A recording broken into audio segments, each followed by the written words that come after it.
Hello, this is Lauren, and we're live at the Loft. And today with us we have Aisha, aka Miss Str8. So, what a guan, Miss Str8. Everything alright, everything alright. I'm irate. Today we had the switch, no African Life 101 Zulu language lesson. We've got to do it Jamaican style. So, how are you feeling this evening? Well, I'm feeling alright. Everything is the way it supposed to be. And yeah, having a good time. Yeah, basically it's. And the vibe this evening, we're anticipating an audience to come and see not only yourself, but you'll be doing the first performance, and then Jiwas will be coming on stage. But as an artist, as a female artist here in Vienna, what has the vibe been like in 2013 now, gradually moving into 2014? Well, I can say that my fan base is gradually growing, and it's been a great 2013 has been a great year for me, and it is definitely been a great 2013 coming into 2014. I started out 2014 with my weed song, which is already getting a lot of feedback, crazy feedback. And now the new song on the Rockford rhythm, Stay Strong, which is also one of the strongest songs out there right now. And I can say 2014 has started good for Miss Str8 from 2013 coming in. So yeah, it is for me it's I have been getting crazy feedback, crazy audience. So yes, definitely I think it's definitely growing, That's great knowing that you're stepping in with a big boom, especially for Austria, especially for Vienna, especially for Middle Europe. Your music's being exposed right now. And I must say, I've been following you from even before African Lifetime. And, the journey has gradually been a journey where I've grown fond of you as a female artist. To me and the audience out there, I think you're one of the only dancehall female artists in Vienna and in Austria. Yeah. Basically, I haven't seen any other female artists right now doing anything or for Austria or even hear anything about not in any kind of journey, reggae or dancehall. So I have to give thanks for that too, not only because I am a female artist, but also because I'm putting in the work, because when you put in the work, that's where it all comes out, Being a female artist is one, but being an entertainer is another. So that's just basically it's, yeah. Being that the music industry here is predominantly male, what are your struggles as a female in Austria, and what would you like to see change per se? Well, my struggles are basically I think a lot of artists, not only as a female artist, you have these struggles where we don't support our own, and that I think that's something that should change, because there's so many, we can, unity is strength, and I think we should unite more and put in not only to say, all right, because she's coming to the club tonight, we may play a Miss Str8. You play a Miss Str8 all the time. You play a Jammy Dread, you play a Thai Style. As a female artist, it's also very, very hard to get on a big rhythm, because a lot of producers, they don't want to, as an upcoming artist, it is always like, they're afraid of losing, which a lot of upcoming artists, this is something that I've seen and I know, a lot of upcoming artists have more something to offer for the rhythm more time than the big artists, because the big artists, they're already there, so they don't put the extra effort like what the small artists who want to make it in the business are doing. So when we're doing our thing, we definitely try to make not only to make a name, but we want to set a stamp into dancehall, and that's why we put in the extra energy, the extra work. We maybe listen to a rhythm 10, 15 times to get it. Sometimes you get one rhythm and it's definitely it works right away. There's another time you get the rhythm, it works right away, but you're not satisfied with what you have written. Because I myself, a lot of times, like for the Weedy G rhythm, the slang thing, I wrote 4 songs for that rhythm, and then when I was in the studio, that's when I made the weed song. So I had like 4 songs before which I did not use for the rhythm, so basically, that's how I work. I definitely listen to the rhythm, I put in my utmost best, because that's what, the good is not good enough anymore. You have to put in your best, because you have to put the best foot forward to able to make it into this business, especially as a female artist, because it is so male dominated, and the male them don't really give the female any chance to bloom and blossom. So we have to definitely push maybe 10 times harder than the male, because it is what it is. It's a male dominated business, so we have to definitely work harder to get our voice heard and to make people see what we are all about, basically. Yeah. In regard to the track that you did with Busy Signal, I think that also grew an audience, particularly in Austria. What was it like actually working or producing a song with him?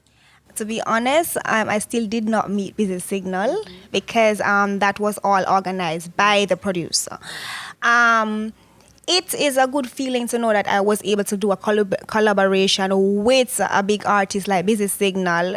This year, I will be doing a lot of collaborations with artists like Tiana and so on. Don't want to really give any, but basically, Busy Signal, of course, a lot of people, that was a eye-opening for a lot of persons, because I was even on holiday when the song came out, and I was in Jamaica, and then people were writing, blowing up my Facebook, "Hey Asha, I heard that you have a song with Busy Signal."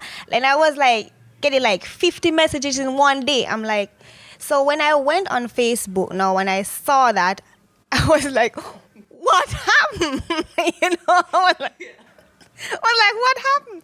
And then I got it. It was the Busy Signal song that was out. And, it was a surprise to a lot of people, because especially that I am in Austria. Nobody's expecting that. So, yes, I have to big up Busy Signal and his team and my team, and big up Weedy G for that, because, that was an eye-opening for a lot of people. So, yeah, watch out, she's coming.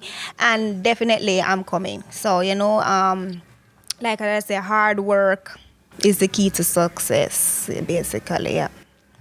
You're being in Austria and being back in Jamaica. You're back and forth between Austria and Jamaica. In terms of the youth, what differences do you see in the European mentality towards dancehall and back home? Well, back home is where it originates. So we have it, and we love what we have.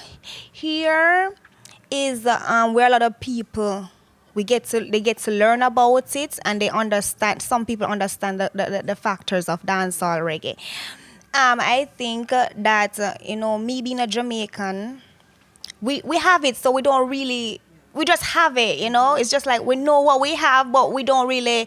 But when you go outside, when you start traveling and you go outside, especially in Europe, when I come to Europe, that's when I really get to see the real meaning of dancehall and reggae music. Me as a person, I can say that because, of course, I love it and I go out and I dance to it. But when I come here and you get to understand more, you see the way the people accept our culture, our lifestyle. It just brings such a joy to you, and as a person, and also as an artist, to know that we're such a small island. Yes.